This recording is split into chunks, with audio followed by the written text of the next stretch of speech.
Yes, good morning, everyone, and welcome back to the Football Tribe UG channel. Robert Kesakos is your usual suspect. Welcome back to yet another live broadcast on your favorite football updates channel. It's a pleasure to be back with you on this beautiful Tuesday morning, the 21st of April, 2026. Gladly, we are here, and it's only 16 minutes past the hour of 9 a.m. So, to yet again talk football. I want to say thank you to all of those that were contributors to last night's conversation. I thank you so much for choosing to chip in. I thank you so much for your engagement, your time, and your continued support. So it's one that I do not take for granted. It's one I appreciate really, really a great deal. And I hope we carry on in the same spirit moving forward. For those that are wrong with what I say and how I say it, I express my sincere apologies. You can never be too perfect in this world. Once in a while, either intentionally or unintentionally, so you're bound to sort of rattle a few feathers, and that's just the nature of life. So I remain apologetic to those whose state of mind may have been disrupted by my own inefficiencies while communicating to you on this channel. Anyways, good morning, Raymond Kangumba. How have you been, my brother? It's been a minute. Even though you largely share the same comments every time you come on, nonetheless, your presence on the channel is not less valuable. I do find it interesting. I don't know whether I should define it as an obsession or a passion, because one could easily lead to the other. So, but at the moment, it does feel like an obsession for you when it comes to Ed Howe. You never say anything other than Ed Howe. I want you, Raymond, to be more engaging, to look perhaps outward, to look at, for example, over the weekend, Newcastle were losing to FC Bournemouth by 2-1. What did you see that you did not like beyond the manager? Because for me, I believe the inefficiencies of a team sometimes go beyond the manager. Yes, the manager is tasked to organize this group of players into a workable system, a system that helps them thrive, a system that can help them win games. But then as individual players, once you're read on that team sheet, I believe it is your responsibility to try and make it work as much as you can, to make the best of it for you to have that sort of moment on the pitch. I don't know. It looks like our screen is a bit blurry or faint. Maybe I need to clean it a little bit. Okay. I hope that's slightly better. You guys will forgive me for those few seconds, funny seconds, but it felt like the phone had a bit of frost to the camera. But like I was saying, so and you look around some matches, and whereas managers can make the difference, oftentimes the biggest difference is made by the players on the pitch, because they are the ones that implement a certain game plan. And if that game plan is changed, they are the ones still to implement it and things like that. So, Raymond, as you look inwards to Newcastle, when you assess your squad, which players do you think are not good enough? Because you have Johan Risa, you have Nick Voltmada, and yet in recent games, he's been largely playing with Willian Osula. You have the likes of Anthony Elanga, who's not sort of had a good debut campaign. What's the situation with your goalkeepers? Do you like Ramsdale? Do you prefer Nick Pope? You look at your backline, you look at your midfield. What do you think is not going right with the players? Because the same manager has managed to organize the same players before and get the best of results out of them. So what's not happening this time around? So that's why I would have to have a sort of a wider discussion with you about your team, because this morning you say, hi, the new board of Newcastle, after the loss to Bournemouth game, Ed Howe sacked from Newcastle United now and Xabi Alonso be appointed. You simply suggest that following that defeat against FC Bournemouth, the Newcastle board should simply sack Ed Howe and appoint Xabi Alonso. And we've spoken about your inconsistencies when it comes to managerial suggestions, but therefore I will not dwell on those for any longer than I already have in the past. So I want you to sort of widen your mind beyond just Ed Howe, because basically if you sack him today, Jason Tindo has to remain as an interim until the end of the season. Anyways, as of this morning, we'll be talking about we'll be previewing the Chelsea game against away to Brighton. We'll talk about Chelsea as a whole. It's a topic that we touched upon yesterday, subsequent to a question raised by Adash yesterday regarding when he asked what's not going right with Chelsea. We had that conversation. So we will be continuing with a little bit of the same, but this time around in respect to the game that they have coming up. We're talking about the Chelsea side that is so devoid of form that they have lost their last 4 consecutive Premier League games without scoring a goal. And I think that's very, very concerning. Regardless, I've seen teams win games or score goals even without their best players, even without their strikers. So what is it about this time around that Chelsea are not getting right? You know, when you look at I know, for example, over the weekend, they missed Joao Pedro, and he's been a key part of their success. But there didn't seem much to suggest that if he had been on the pitch, maybe their fortunes would have been any different, because it's not like they played poorly. They played a good game. They just could not find the back of the net, and that was the issue for them, or for me. So they do come into another fixture this week. It's a midweek fixture on Tuesday when they play away to Brighton. And unfortunately for Chelsea, they have not beaten up against Brighton in their last 2 Premier League fixtures, and in fact, their last 3. So meetings, because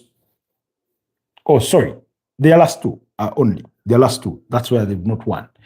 And I don't know, it's sort of discouraging if you're a Chelsea fan, because we're talking about Brighton, a Brighton side that on any given day can be really, really good, can beat up against the biggest of teams. But whereas that is the case, you're Chelsea, you must have a braggadocious part to your sense of belonging that we are Chelsea. You know, we are meant to beat some of these teams. It's easier said than done, but I've not sort of felt that swagger about Chelsea going into the game, feeling confident about themselves that they are going to win a game of football. And the more you lose in football or in any sport, the lesser confidence you have, because every defeat in sport culminates into low self-esteem, low confidence. The more you lose, the lesser you believe that you can actually win. You know, and yet the reverse is true, that the more you win, the more confident you are that you're going to win again. It's basically that cycle, you know, that builds up. Good morning, JFT. How are you doing, my brother? Bluco. You think Bluco is a problem? Because needs to pattern up. When you say needs to pattern up, to pattern up, to a pattern up, what do you mean by that, GFT? So basically, Chelsea at the moment, and you can sort of feel it about the entire squad. They need to make reforms. Okay, you can basically feel it about the entire squad. You see, when you're in the kind of situation that Chelsea are in, you'll fail to bury even the easiest of chances. You'll fail to make the simplest of correct decisions in the simplest of moments. It's more like when a striker is off form, everything they touch just doesn't feel right. It just doesn't seem to work. That even no matter how hard they try to put it on target, either the goalkeeper will make an immaculate save or it will end up hitting the woodwork. That's how it feels like. So on the other side, on the flip side of it is that when a striker is in their best of form, everything they touch seems like gold, feels like easy. They make it look easy. Prime example, go back to Mohamed Salah last season. Everything he touched turned into gold.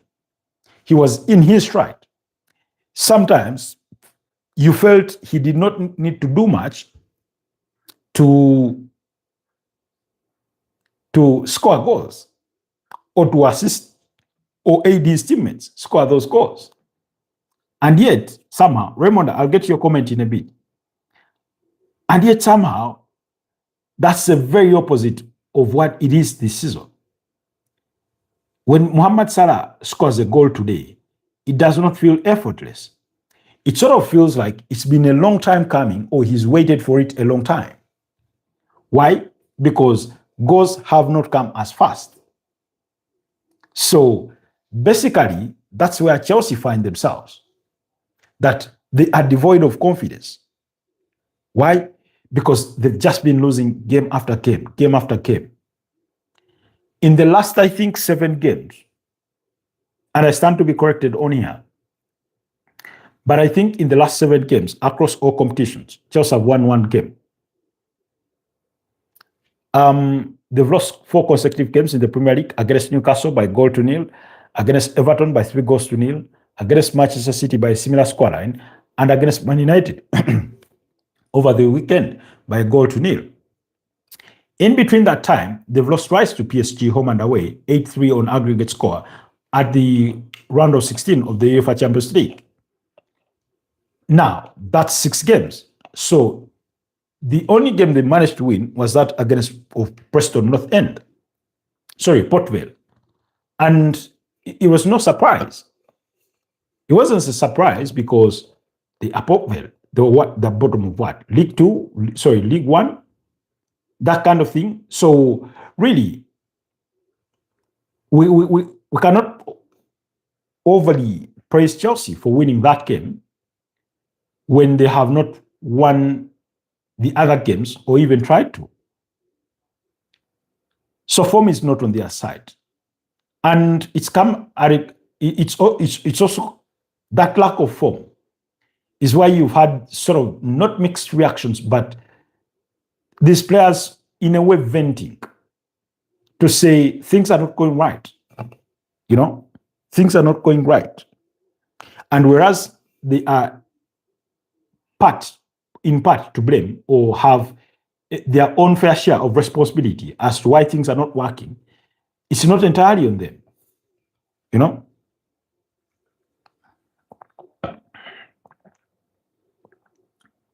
Yesterday, we're talking about the Chelsea situation, and I told you about the Enzo Maresca hangover. That in that Chelsea squad, you have players who have not moved on. So, good morning, everyone. Those of you that have just joined the channel, Robert Kesakos is my name, and I come to you live from Kampala, Uganda. Do me the favor of liking the broadcast, but also consider subscribing to the channel. So, welcome to the Football Tribe UG channel. So, back to what I was saying. I was saying that in that Chelsea composition of our players, you have a group of players who have yet to move on from Enzo Maresca. Why? They believed in him. They trusted him. They could run through a brick wall for him. They had achieved some relative success with him. And that relative success came in them winning the FIFA Club World Cup, came with them winning the UEFA Conference League, came with them finishing in the top 4 last season. As we speak today, top 4 looks like, or top 5 is continuously distancing itself away from this Chelsea side. So, with that said, or in the respect to the hangover on Enzo Maresca, that's why you have players like Enzo Fernandez publicly coming out players like Marco Correa doing interviews and expressing their fears or their sort of concerns or disagreement with the decisions of the club or with the direction that the club chose to take when it took those decisions. I'll give you an example. Marco Correa questioned the club's transfer policy. Now, put that to a side. But he also questioned why part ways with the manager midway the season. In his individual assessment, is that decision could have waited until the end of the season. That if you want to make a managerial change, make it at the end of the season, make it in the summer, but do not try and disrupt what the team is currently having. And allow me reiterate the words that I echoed yesterday in last night's broadcast for the benefit of those that were not part of it, to say that I did not think at any one point in time that the relationship between Chelsea's owners and its raw tenants, between them and Enzo Maresca, was so broken down beyond irreparable damage.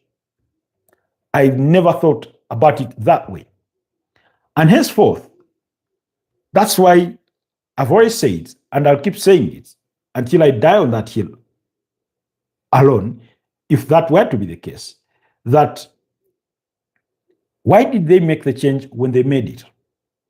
Of course, people will tell you that Enzo Maresca talked himself out of the job. Now, I do not think, and I say this because there's a certain respect that is accorded to Tony Body and, his partner in Egbali. First of all, business people are believed to be ruthless. They are believed to have a better sense of judgment. But maybe this is not just about business as well, So, the point I'm trying to make is that the sacking of Enzo Maresca, on my part, sort of feels like it was another wrong decision made by Tony Body and his partners. When I use Tony Body, I do not necessarily mean him as the individual that made the decision, but as figurative speech to represent those with the powers that be within the Chelsea ranks. So when I look at them now, because you're always taking a bet. I call it taking a leap of faith. And it takes me to a time when I resigned from my job back in, I think, 2023. I knew what I wanted to do post-start. I just didn't know how it was going to play out. And that's when you take a leap of faith or a bet on yourself. I also did write a story, particularly not for this forum, but for my other side of work, about how I took a bet on life. So, Chelsea took a bet on themselves that they were going to sack Enzo Maresca and appoint Liam Marcinia. It's a 50-50. Once you do the sacking, you hope that the replacement you make works out. But how many times have they done it midway the season and it's worked out? I do not think it's happened that much, especially in this era of Tony Body and Ekbali. You have to go back to the point when they chose to sack, and basically it wasn't them that sacked him, by the way. I don't think it was them. When they sacked Frank Lampard, it wasn't them. Chelsea were 9th. He comes in, steadies the ship. They finish, I think, within the top 4, win the Champions League, etc. The rest is history. Really, the rest is history. Fast forward, you sack Thomas Tuchel, you bring in a Graham Potter. I remember, I think the season had already started because they got him out of Brighton when Brighton were as high as 4th, and then Brighton brought in Roberto Di Zerbi. So he gets appointed to Chelsea. I think it was a 6-year contract or thereabout. And barely a year in, and you're sacking him, and then you bring Frank Lampard as a return to the club, and it was shambolic. Then results never went his way, and it just went from bad to worse in a way. Then you bring the experienced Mauricio Pochettino, perhaps not a proven winner at the highest of levels. Never mind that he's won before with Paris Saint-Germain. But in terms of being a proven winner, he's yet to prove himself as a serial winner in a way. That's what I mean. So you bring him in, again, he gives you a semblance of stability and is looking forward to building onto those blocks of whatever would have passed for success for him in that particular season. Allow me make the reference to Jose Mourinho.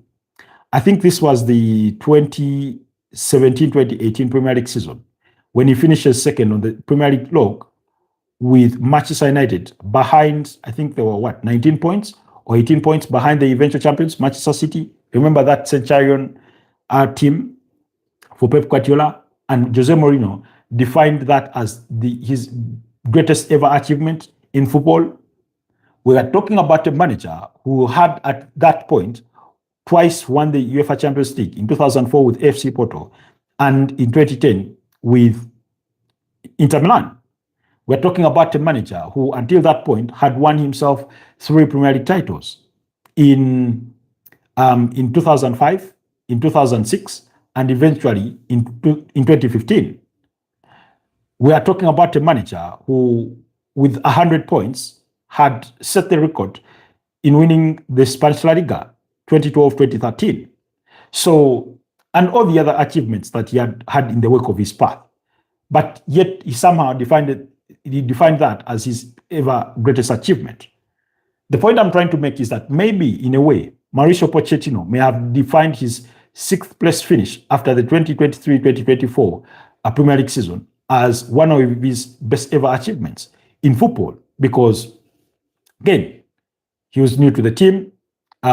Majority of those players were new at the club. Most of them young and things like that. So whichever way he defined success, so he had relative of it, given how deep or how bad things had gone for Chelsea, particularly for the 2022-2023 Premier League campaign.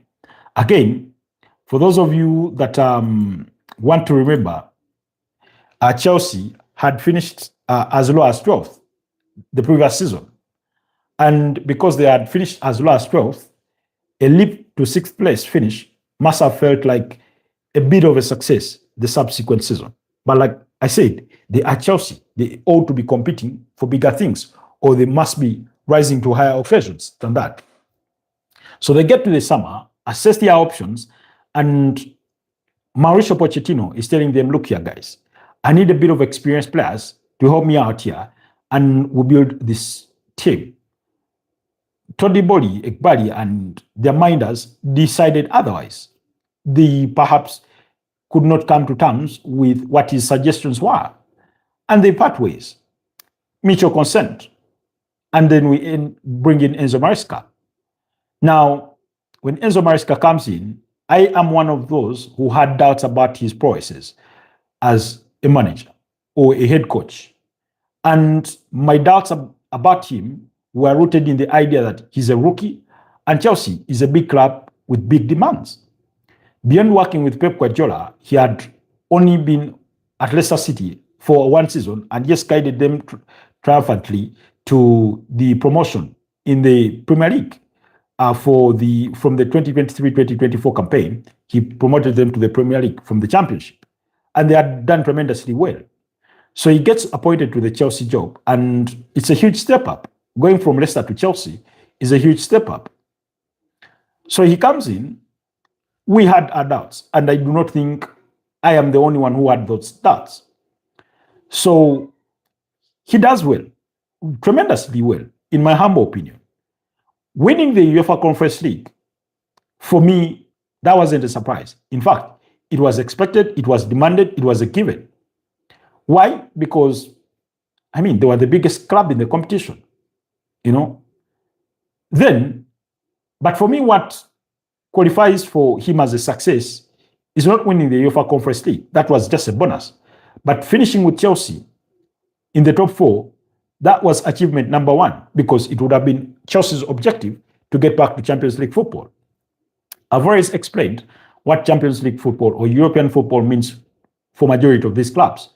Beyond bragging rights and the desire to compete at the highest level, it comes with a lot of financial resources in the form of participation fees, match day revenue, commercial revenue, broadcast revenue, etc., etc. So, and then he goes on and achieves not the impossible, but the unexpected when he goes on to win the FIFA Club World Cup. When you remember some of the teams that were participating in the competition, the likes of Real Madrid, the likes of Juventus, the likes of Inter Milan, who had not to, in recent time, lost the UEFA Champions League final to PSG, a competition that had PSG itself.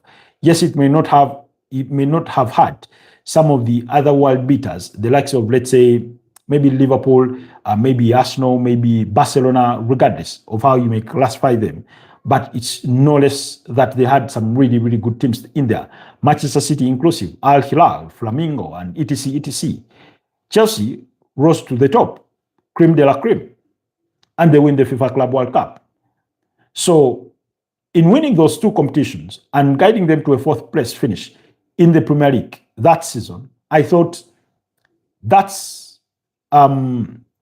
bankable achievement capital for Enzo Maresca to be accorded ample time or reasonable time, regardless of how much he may falter during the next course of the campaign.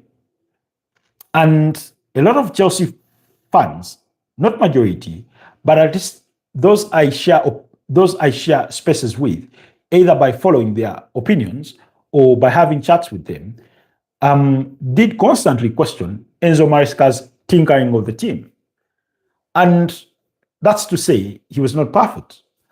But when you're in project building, similar to what Chelsea are in, you're bound to test out so many things, some of which are bound not to work out. And in testing, that's when you realize what will work and what would work. Unfortunately for Enzo Maresca, it also came with mitigating circumstances. And I labored yesterday to explain some of these. And some of these were as such that you had him bickering with the medical department. I have not known it in sport for the medical department to be dictating terms to a manager or a head coach as regards to the use of his own players. The way I look at it is that the medical team makes recommendations to the head coach or to the manager or to the coaching staff to say, player X is just returned from a hamstring injury. Yes, he's been training for the last 3 weeks and is fully fit or is fit enough to play, but we do not recommend that he plays 1 hour. We recommend that he plays at least 20 to 30 minutes. And then it falls upon the discernment of the manager or head coach to determine how long he plays, or if he even plays anyway. It's recommendation for the medical team to say, maybe Enzo Fernandez is carrying a knock. Because the area in which he suffered the knock, he's susceptible to this kind of injury, would rather he rests this game out and recover from the knock as opposed to risking him to sustain that injury if he's played in the subsequent game. It's merely a recommendation. You're making suggestions. You know, they're not cast in stone that they must be followed like biblical truth. So basically, that's how I would define it. But contrary to that, at Chelsea, things seem to work in a little bit of a different manner or a different way. How different? That the recommendations or the communications from the medical department were not a matter of debate, were a matter of fact to say Cole Palmer is just returning from a groin injury. He cannot play more than 10 minutes. so withdraw him. That kind of thing. And then, of course, like I said, Enzo Maresca was no angel. He had his things that the Chelsea bosses or minders believed did not go well with them. First of all, it is a requirement in his contract that should he receive offers from another club, he should be able to communicate them to the club. Raymond, it's unfortunate that you've retracted your 2 comments just when I was about to get around to reading them, but it's all good. I hope you did not feel burdened that I've not read them as fast as you would have hoped. So, but back to the point. So, Enzo Maresca, we know for a fact that twice he had been approached by third parties or representatives of Manchester City with a possibility of him taking over from Pep Guardiola, should Pep Guardiola decide to leave the club. That's in Man City at the end of the season, albeit he still has a year left to his current contract. Or even if he sees out the remainder of his contract, which will be ending in the 2027 season, that Enzo Maresca would be the preferred candidate to replace him. Now, Chelsea were not too pleased about that. And yet, I do not know. Maybe Chelsea ought to remember that when you have a beautiful woman for a partner or a spouse, other guys are going to hit on him. Sorry, other guys are going to hit on her. So, in Manchester City approaching Enzo Maresca, as simply Chelsea having a beautiful woman and another guy is hitting on her. So then it becomes a question of 2 possibilities. Do I woo this woman or into telling them that I'm the best thing to happen in their lives and that I'll do everything within my power to have them happy? Or I flinch and become too emotional about it? Basically, you would interpret it that Chelsea became emotional about it. And gradually, relationships were breaking. So, okay. Raymond says, hi, Arsenal versus Newcastle is a draw between Arsenal and Newcastle. Really? You're already predicting a draw, and you add on that Ed Howe to blame for Newcastle now. Of course, okay. Alonso appointed as the manager on the touchline. So you seem to blame Ed Howe for everything that is going wrong and suggest that it will be a draw between Arsenal and Newcastle. Good enough, the weekend is not too far away from us, even though today is only Tuesday. We'll get to it when we get to it. When that time comes, Raymond. And I pray that you bear with me on that one. So, to retreat back to the Chelsea conversation is that then you also had these rumors, murmurings, seeping through the cracks, suggesting that Maresca's bosses were requesting him to play certain players just to up their market value, potential market value, because the club is looking forward to selling them. Now, this is a manager that you want to win games. This is a manager that is building a project which is time bound. And whereas it may not be as time bound for Chelsea, and I don't mean to say it isn't, but as an individual in the job, in Enzo Maresca, he has aspirations in the form of his own career progression. Every achievement builds onto his CV. The faster he makes that project work, the better he looks in his CV, as opposed to taking a longer period of time. Now, I know somebody will make the argument that, but yeah, when you are appointed by a club, you fit within the confines of their timelines and what they demand of you to do. I'll give you an example. Let's say Chelsea's project plan is a 5-year plan, and within those 5 years, they expect to be, at least starting from the 4th or 5th year, to be winning the UEFA Champions League and winning the Premier League title. Do you think if you win those things in the third year, they are going to blame you? No, it will simply be that you've been so good in building this project that its achievements have come ahead of time. It will simply be that. And I think they'll be happy.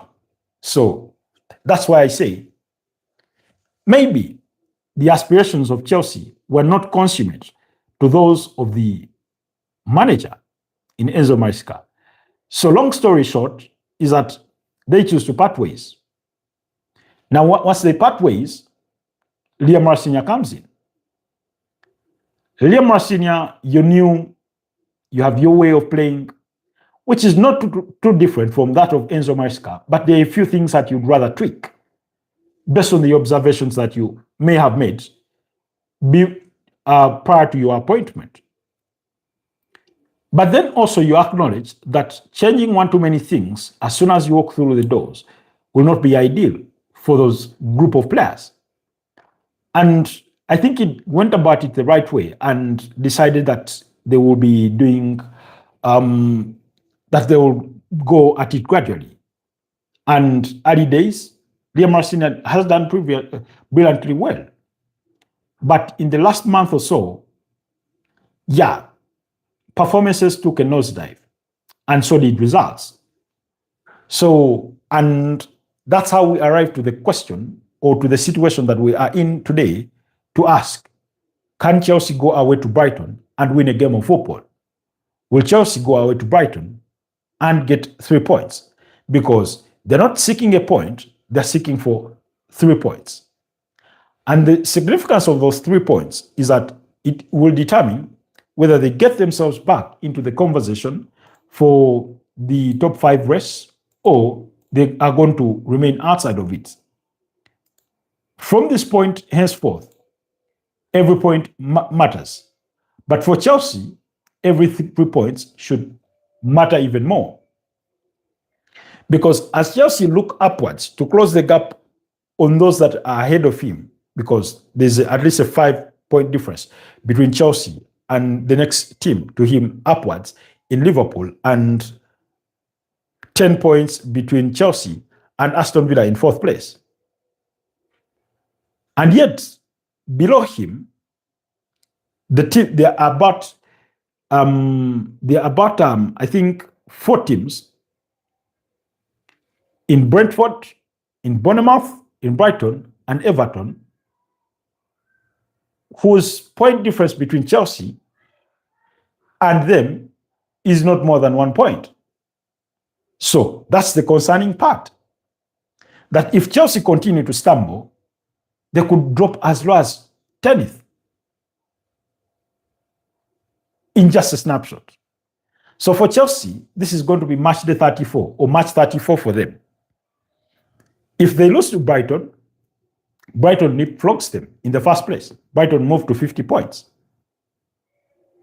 Who knows what is going to happen for Brentford in their subsequent fixture and that of FC Bournemouth and subsequently Everton.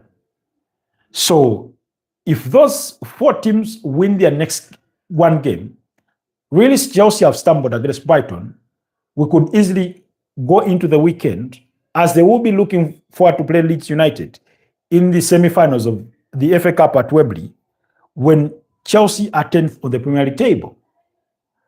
I do not want to think for a second or even enlarge myself, regardless of what I may wish for Chelsea as an individual, that they would want to find themselves in that sort of place.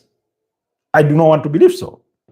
So therefore, the sooner they resume winning games, the better they will be. Because even if they were to get a point would sort of feel like you simply delayed the eventualities of what I've just explained, that some of those teams could leapfrog you. Maybe the positive in it would be that you get a point and that point helps you stay ahead of Brighton. But like I said, the aspirations of Chelsea are not to remain where they are. They are to finish within the top 5 and qualify for Champions League football. From the look of things and the trend of results, it's easy to conclude that Chelsea may miss out on European football entirely. And that means not qualifying for Europa League football, not qualifying for UEFA Conference League football. Do you know what that would imply? That Chelsea are back to where they were at the start of the 2023-2024 campaign, when they did not have European football, because the season prior to that, they had finished as low as 12th. So,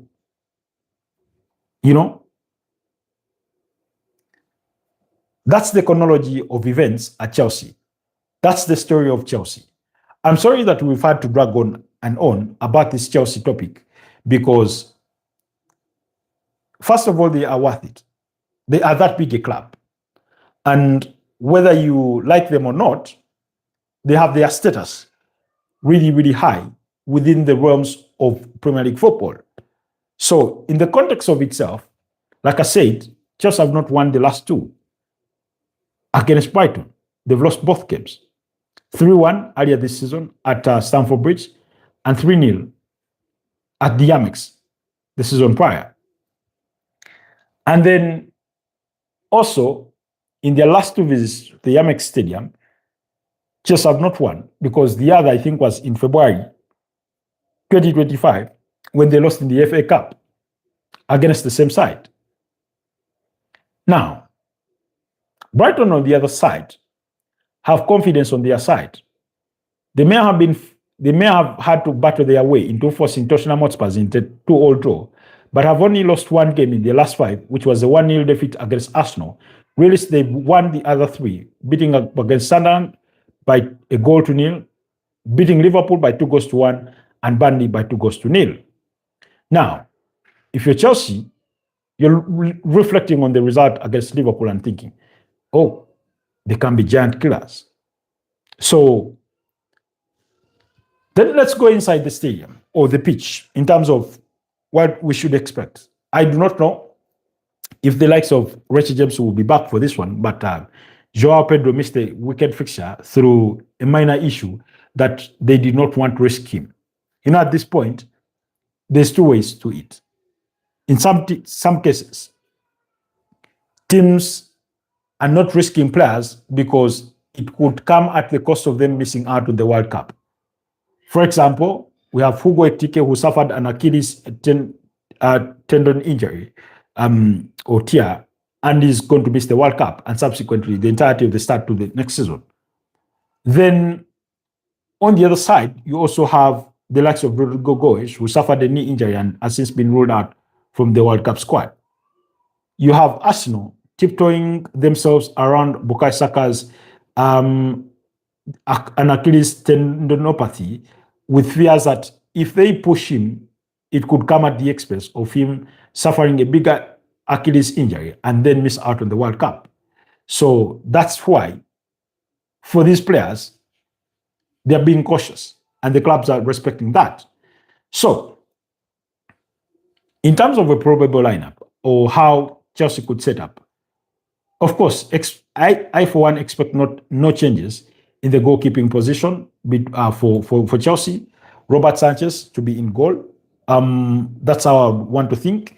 Then Joel Hart and Wesley Fofana in that centre-back pairing. Marco Correa, even though, for me, instead of Joel Hart, I'd prefer Trevor Chalobah to be in there. He may not be perfect, but I think he has more Premier League experience as compared to Joel Hart. And by the way, Joel Hart did well against Man United.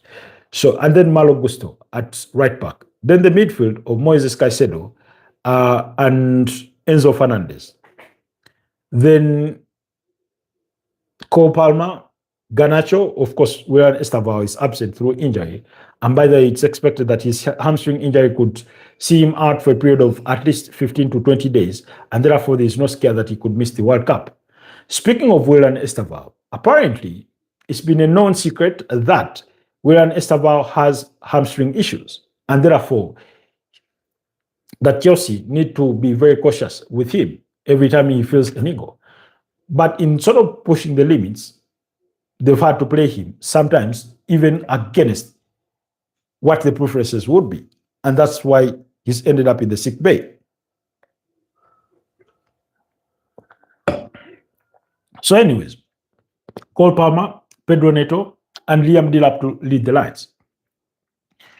Over the weekend, I was sort of in disbelief with some of the changes that Liam Rasinya made. First of all, you're searching for a goal and you decide to bring on defenders. Joshua Achepong, you decide to bring on, who else was it? There was another defender I bought because he brought on Trevor Chaloba. He also took off Malo Gusto. So it was Joshua Achepong and Trevor Chaloba that came on. At a time when everybody was thinking, bring on some fresh legs in midfield, bring on McGui, the striker, and see if he can get you that equalizing goal. He decided otherwise and eventually lost the game. On the side of Brighton and Hove Albion, I would expect Bart Verbruggen in goal, John Van Hecke, Lewis Dunk, Freddie Kadioglu, Mats Wave, Yasin Ayari, Pascal Grob, Jack Henshwood, Yankuba Minte, Kaoru Mitoma. Kaoru Mitoma came on against Tottenham Hotspur as a forced substitution in the first half when Gomez went off through injury, and Danny Welbeck to lead the Lions. Now, this Brighton side, and you see the thing about these teams. First of all, a team like Brighton has already achieved its objective of being in a comfortable position in as far as the look of the Premier League table is concerned. Therefore, anything they achieve beyond where they are at the moment feels like a season bonus. For example, it is after arriving to this stage that they think to themselves, maybe you can really push for European football. And therefore, that gives them a sense of they have very little to lose. So they will give the game their best go at it. They'll give the game their best crack at it. You know? So, in giving it their best crack at it, what you expect them to have is that Chelsea are going to come in this game as the team under pressure. They are a team with everything to prove, with everything not going their way at the moment. So that also gives Brighton the advantage, in addition to the advantage of already them being at home. So it's a difficult game, one that I think could end in a 2-2 draw. However, my scales tilt towards this Brighton side, albeit Chelsea have the lion's share of victories in their 17 meetings, having won it 9 times. Brighton have only won it 4 times, and there has been 4 draws. So, could we see another draw between these two sides? Chelsea performed well against Man United. They just could not score. And for as long as you can't score in a game of football, you can't win. And then your opponent may not need to necessarily be at the top of their game, but if they can't score, then we could be bound for a Man United-like kind of result going against Chelsea. So that's the preview for Chelsea versus Brighton. But Chelsea, be wary of Kaoru Mitoma. He may not be overly consistent, but he can be a lethal weapon on any given day. Yasin Ayari is one of those players that I really, really like, and I'll be looking forward to watching him tonight. And guys, forget not, we'll be back tonight at 11 p.m. as always is the case. So allow me move on from Chelsea and Brighton, because we've spent a good chunk of time talking about Chelsea, but simply because they are worthy of the time. Tomorrow, we'll have also 2 fixtures between Bournemouth and Leeds United. Then Burnley will be at home against Manchester City. Then, additionally, we have the Spanish La Liga returning to action after a weekend absence, during which we had the Copa del Rey final, in which Real Sociedad beat Atletico de Madrid 4-3 on post-match penalties that proceeded a 2-2 draw. The Spanish La Liga returns with Athletic Bilbao taking on Osasuna at 8 p.m., while Mallorca will be up against Valencia at 8 p.m. And at 10:30 p.m., Girona will take on Real Betis, while Real Madrid will be at home against Deportivo Alaves. Now, Real Madrid are out of the UEFA Champions League. They already out. The Copa del Rey is not theirs. The Super Copa España is not theirs, and they are destined for another trophyless season for the first time in 16 years. What that implies is that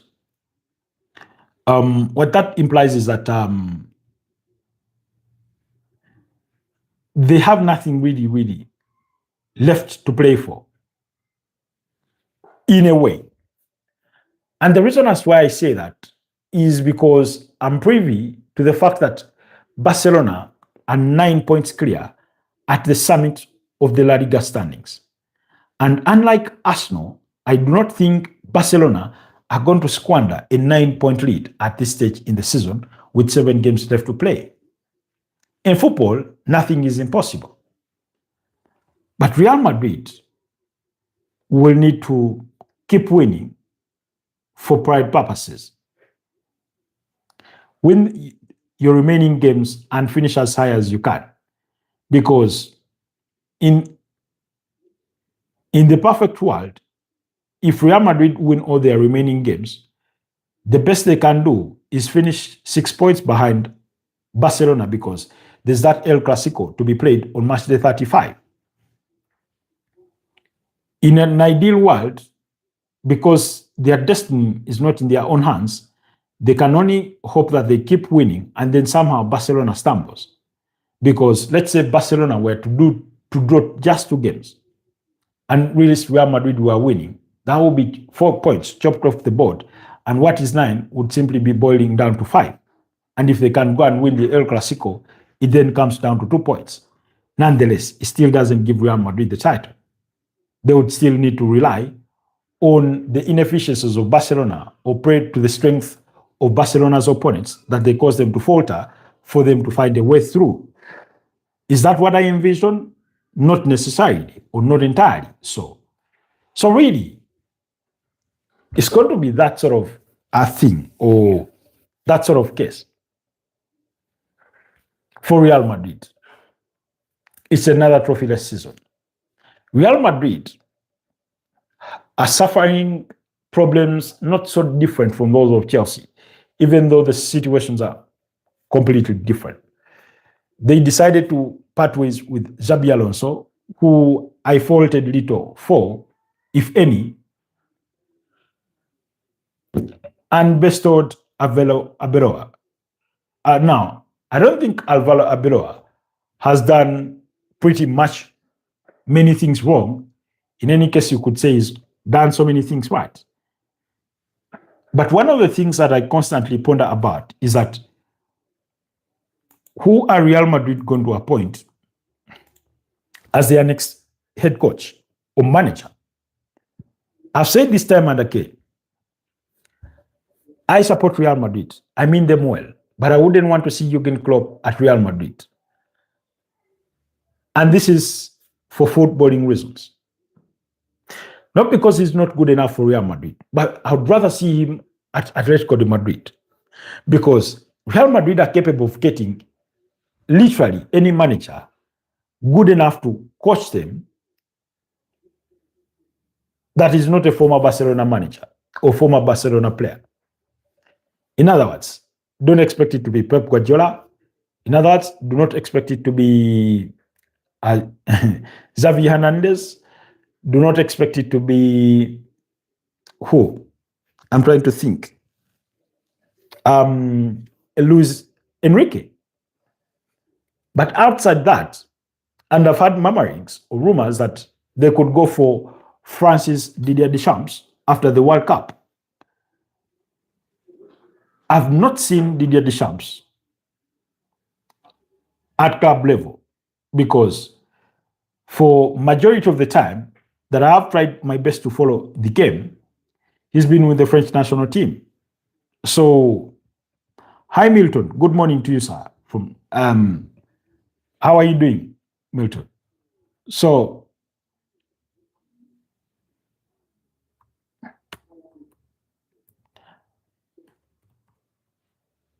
when it comes to Didier Deschamps,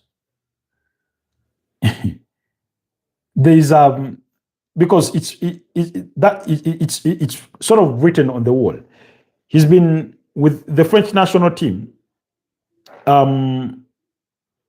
since 2012.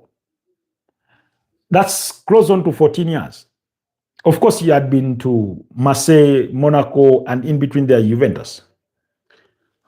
And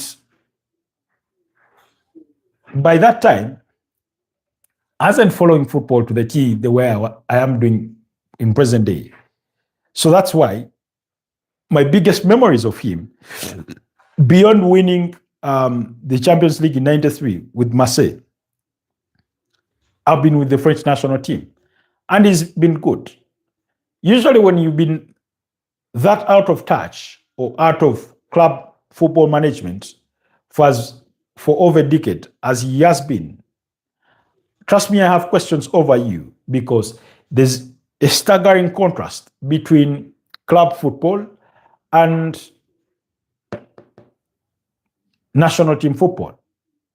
Club football is rigorous. You're in action every 2 to 3 days, or at least every week. On the flip side, at best you have what? If it's not a tournament year, you have 8, 12 games to manage in a calendar year. Compare that to managing a club like Real Madrid, who have the potential of playing close on to 60 games in a calendar year. Let's say, for basics purposes, you have 38 in the league, add on 8 from the UEFA Champions League phase. That is a combined total of 46 games. Assume you play in the Copa del Rey, maybe 2 games only. You've not reached the final. That's 48. You have a fixture in the Supercopa Hispana. Okay, let's go to let's say you've progressed in the UEFA Champions League from the league phase. And I'll go with the worst case scenario that you've not finished within the top 8. So you're between 9th and 24th. So you have playoff round games to go through. That's 2. Add to the other 48 and it's already 50 games. The rest is determined by how far else you go in those other competitions. So already 50 games, compare that to 12. But maybe we'll have to wait and see. So Real Madrid have been linked with a potential move for Deschamps as their next boss. And there have been murmurings of Cesc Fabregas, but given his connection with Barcelona, I do not know if he would consider or see himself in the Real Madrid job. I wouldn't recommend it for him, not because he's not good enough to take it on, but because of the impatience of Real Madrid. Rarely do they acknowledge that we are not in a good place, that we need to build upwards, that they will give you the benefit of time. It does not come quite easily with Real Madrid.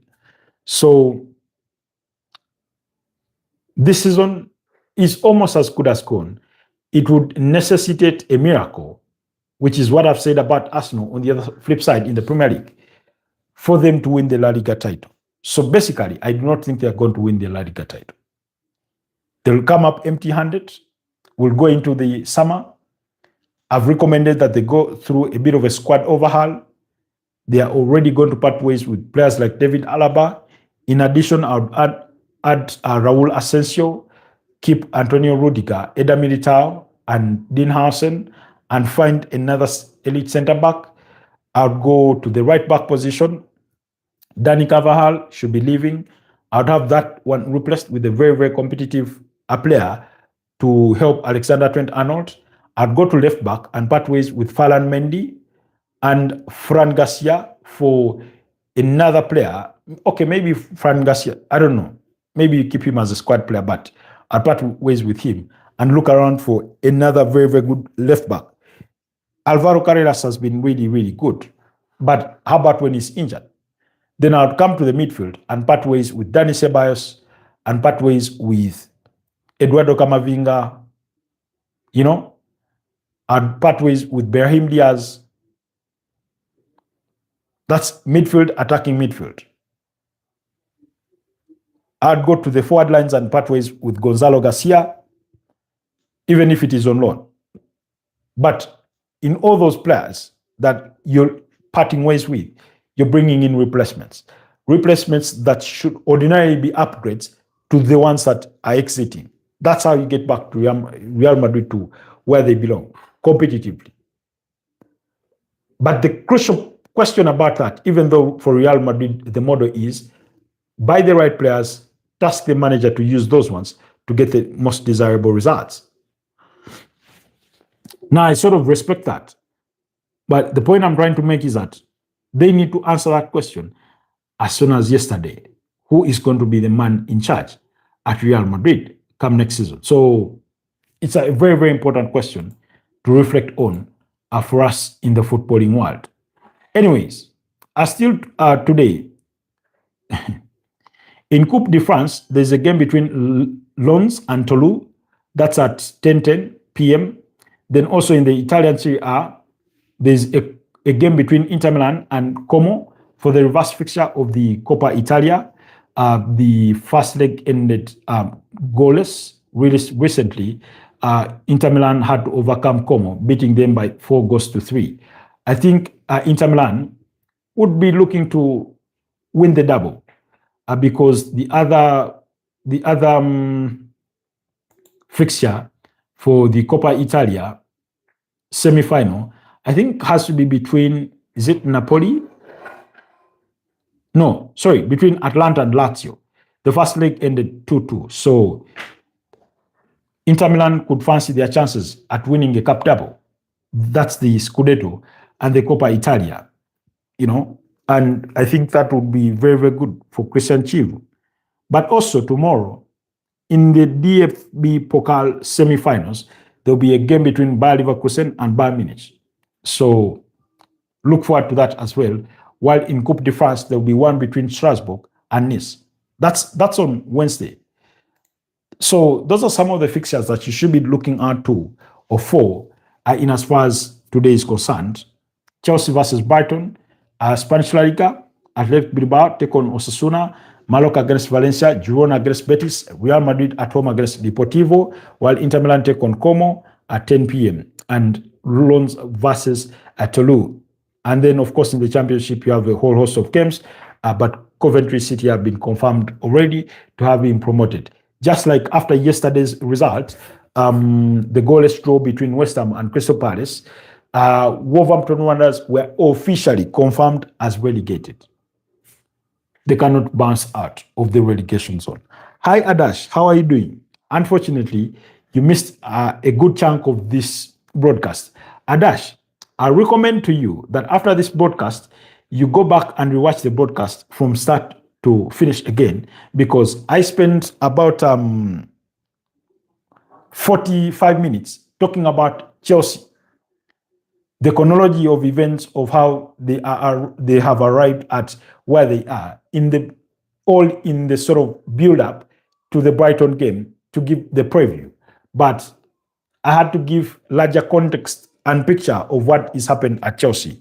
Basically, it's an expansion or an extension of the conversation that you had indulged me in last night when you came up with that question about what's not happening with Chelsea and things like that. So I do recommend that after this broadcast, you find time and rewatch it and listen to those thoughts. And in reverse, I'll be dearly awaiting to hear what your comments will be in the comment section post this broadcast in regards to the views that you may have listened in the highlights, hence above. So basically, that's about it. Really. So yeah. So yesterday we had a fixture in the Premier League, and that was between Crystal Palace and West Ham. It finished goalless. There was not much to it, to be honest. There was not much to it.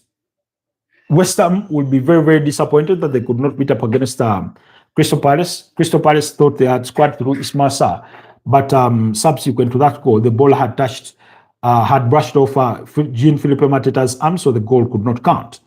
Coventry have done well. Yeah, they've done themselves proud, and therefore they managed to qualify for the Premier League next season. They get to return to the Premier League after 25 years.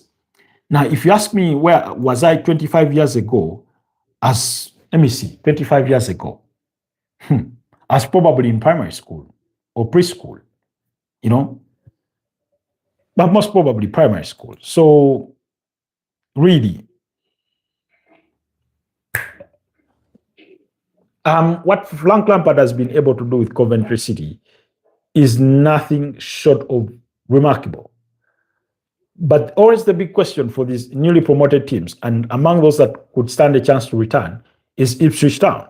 Ipswich Town was in the Premier League last season with Kian McKenna. He could be destined for a return. And then in the playoffs, you could basically have Millwall, Southampton, and Middlesbrough. But the jury is still out there for those ones, because with 3 games left to play for majority of them and 4 for Ipswich Town, anything can still happen. The tables could flip and you have a different team coming all through together, confirmed as second place team, and the others will have to go through the playoff. But whichever way you slice it, I think I'm happy for Frank Lampard. Especially bearing in mind the sort of turbulent times he's had to go through with the disappointments that come with a football management.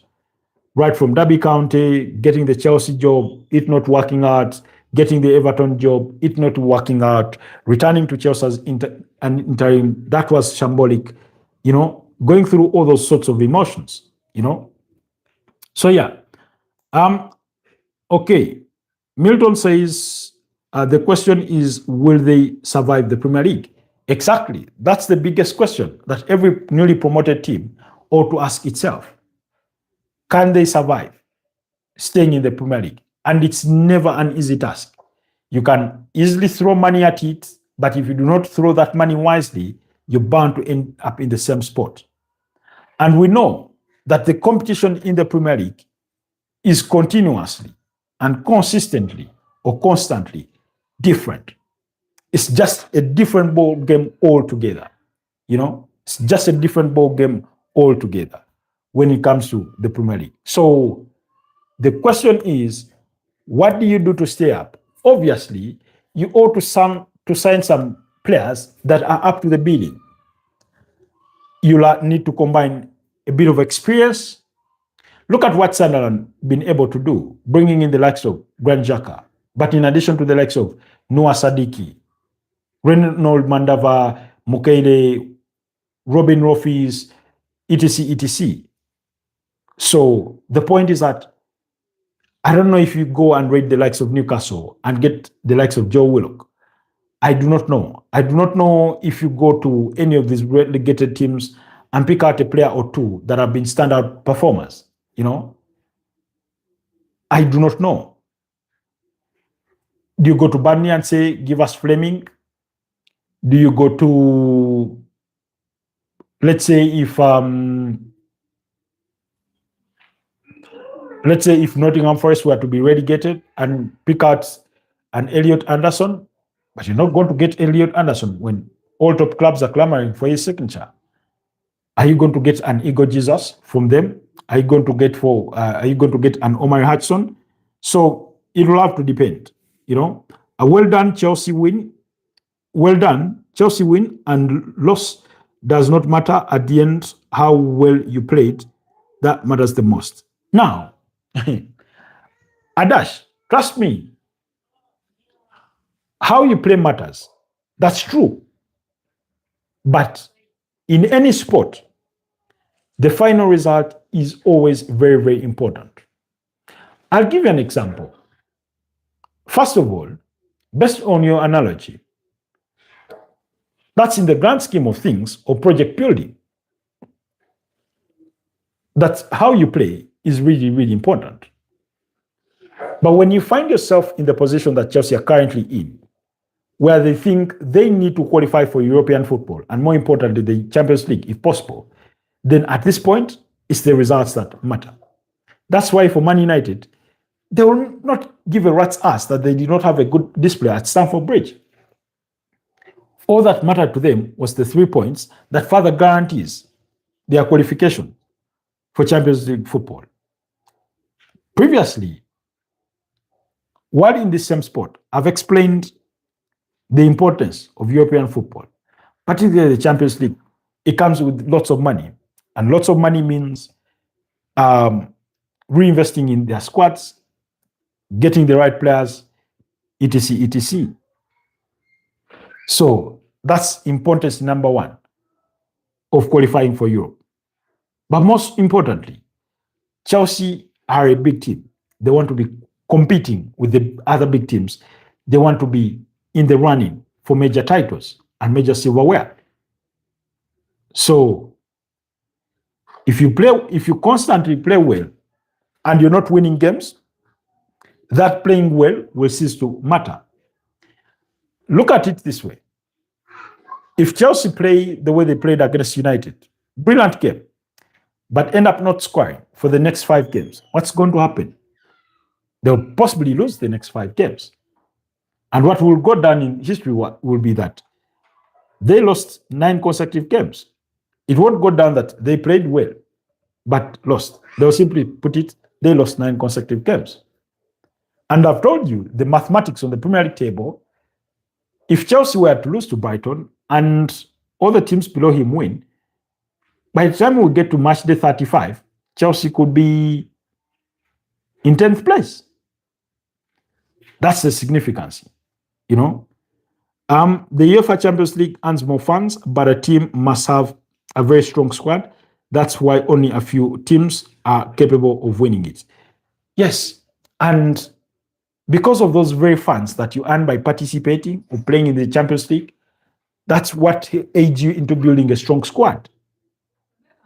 You know, and I do not want to repeat myself. That's why I made the recommendation that Adash go back in the earlier minutes of this conversation to talk about when I stress the point of buying experienced players.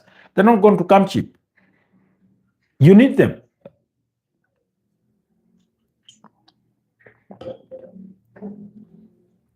Yesterday, we were here and somebody asked me a question about the possibility of Chelsea signing Victor Osimhen. He's not going to come cheap. So you need the resources from the UEFA Champions League.